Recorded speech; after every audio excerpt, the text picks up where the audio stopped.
Assalamualaikum warahmatullahi wabarakatuh. My name is Muhammad Ikhwan bin Rosman. My metric number is 056916. Before we begin, we must first ask the question of what is an injunction? According to Black's Law Dictionary, an injunction is a prohibitive writ issued by a court of equity by a plaintiff forbidding the defendant to do some act, in which such act, being unjust and inequitable, injurious to the complainant. On the other hand, a quietumet injunction is an injunction applicable where the injury to the claimant's rights has not yet occurred, but it is feared or threatened to happen. In Latin, it means because he fears or apprehends. The nature of this injunction is that it either may be interlocutory or perpetual, and prohibitory or mandatory. In this regard, there are two categories for this type of injunction. Firstly, it is where the defendant has not yet done any hurt to the claimant, but is threatening and intending, so the claimant alleges, to do works which will render irreparable harm to him or his property if carried to completion. An example arising from the situation would be as if your neighbor was growing some poisonous trees on his land which may cause harm to your cows situated on your farm if they were to eat the leaves fallen from that tree. Secondly, the type of case where the claimant has been fully recompensed both at law and in equity for the damage he has suffered, but where he alleges that the earlier actions of the defendant may lead to future causes of action. To illustrate this, imagine if one of your cows had eaten the leaves off of that poisonous tree your neighbor had grown beside your fence. In court, you have successfully sued your neighbor for damages, and the trees have been relocated far from your farm. But it turns out that the poisonous trees had spawned seeds and may grow back again at the same place as before in a few years' time. Among the earliest cases known that had established the doctrine of quietumet is in Fletcher and Beeley, where the court held that in order to maintain a quietumet action to restrain an apprehended injury, the plaintiff must prove imminent danger of a substantial kind, or that the apprehended injury, if it does come, will be irreparable. Subsequently, in Gregola Merthyr Co. Limited and Swansea Corporation, the plaintiff mine owner, having had a contract that the neighboring landowner would not refill its reservoir, which would result in its workings being flooded, and that contract having expired, now sought an injunction to prevent the reservoir from being refilled. The court held that the injunction could be granted in anticipation of the threatened action of refilling the reservoir. Lord Hanworth stated in this case that when the court has before it evidence sufficient to establish that an injury will be done if there is no intervention by the court, it will act at once and protect the rights of the party who is in fear, and thus supply the need what has been termed protective justice. The principles of court-granted mandatory quietumet injunction were laid down in the case of Redland Briggs against Morris. In this case, the defendant company operated digging activities on the land, which then causing landslips on the claimant's property, which they used as a market garden. Due to the landslips disaster, the remedy cost of the land was valued to $30,000. The claimants were awarded damages and a prohibitory injunction to restrain any withdrawal of support, and a mandatory injunction that the defendant would take all necessary steps to restore support within 6 months. However, the defendant appealed, and the House of Lords allowed the appeal, as the order of the quietumet injunction did not exactly specify what the defendant had to do. The first principle that were laid down in the case of Redland are: the claimant must show a strong probability that the damage will affect him in the future. Second, the damages will not be an adequate remedy if such damage does not occur. Third, the cost of works for the defendant to lessen the future apprehended wrong must be taken into account. And lastly, if the mandatory injunction is granted, the court must see that the defendant knows exactly what he has to do. In Malaysia, in order for the injunction of quietumet is applicable, there are few elements need to be proved. First, it must be proved there is imminent danger. In the case of Renal Malaysia, Sdn Bhd, against MBT Sdn Bhd. The defendant issued a notice under the Companies Act 1965 demanding a sum from the plaintiff. The application of the injunction was made by the plaintiff to restrain the defendant from presenting a winding up petition against the said notice.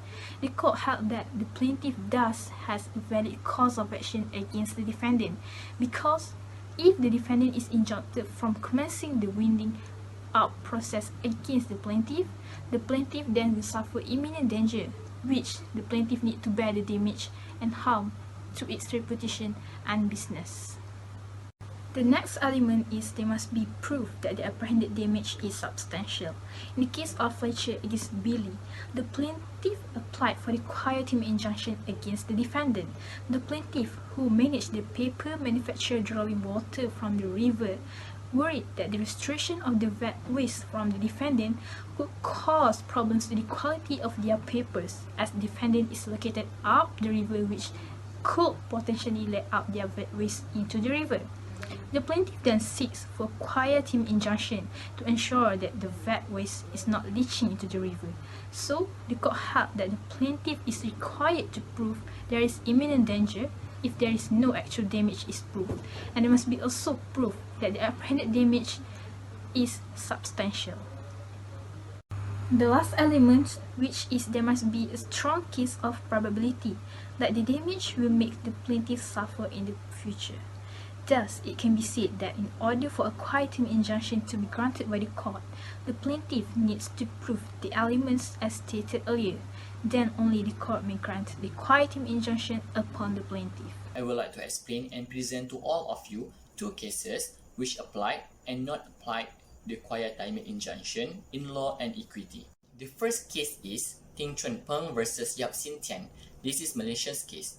The fact of this case is the plaintiff filed originating summons to obtain a protective order by way of a quietum injunction, as they feared that the first defendant might obtain an injunction to restrain the holding of the extraordinary general meeting of the United Chinese School Communities Association Malaysia, or known as DONZONG, which has been scheduled to be held on 23 August 2015. The purpose and agenda of the EGM was to solve the leadership crisis by conducting a re-election of committee members. According to the plaintiff, the EGM was to facilitate a re-election to be carried out so that the Central Committee members may be elected afresh and for a fresh Central Executive Committee to be elected by the Central Committee. The plaintiff also said that the leadership crisis has had a crippling effect on the DONZONG and placed the United Examination Certificate examination, which is traditionally held in the month of October of each year, in jeopardy. The plaintiff submitted that the absence of any express rules allowing for such a re-election was not fatal and that such a rule could be implied in the circumstances. Reliance was placed on the fact that the EGM was the supreme authority of DONZONG and that the current crisis was best resolved through an extraordinary general meeting or EGM.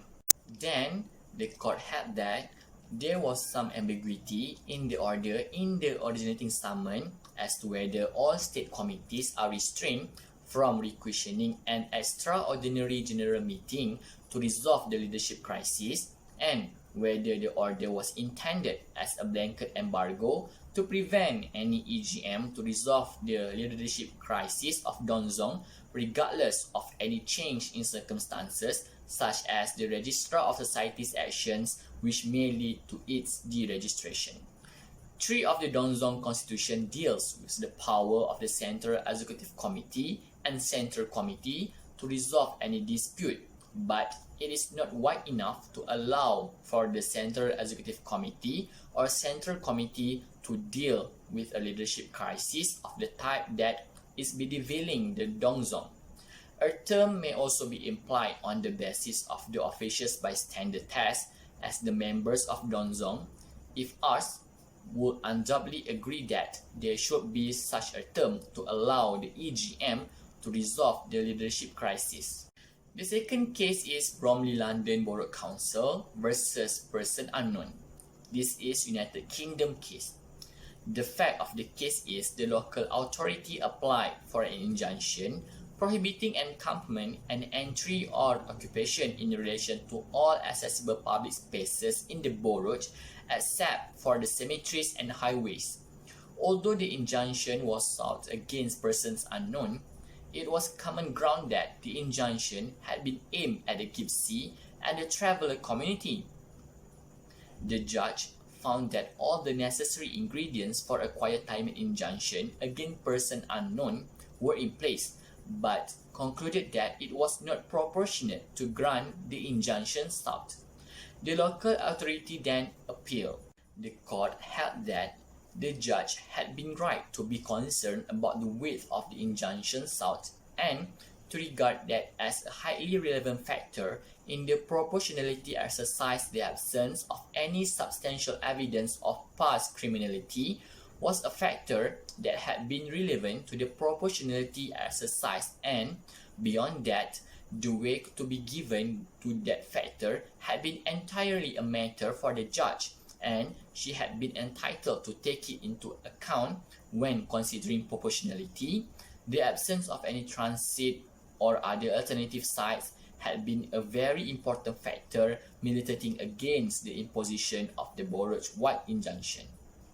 The issue of duration was plainly a relevant factor, and the judge had been entitled to conclude that the 5 years term was, for a variety of reasons, much too long.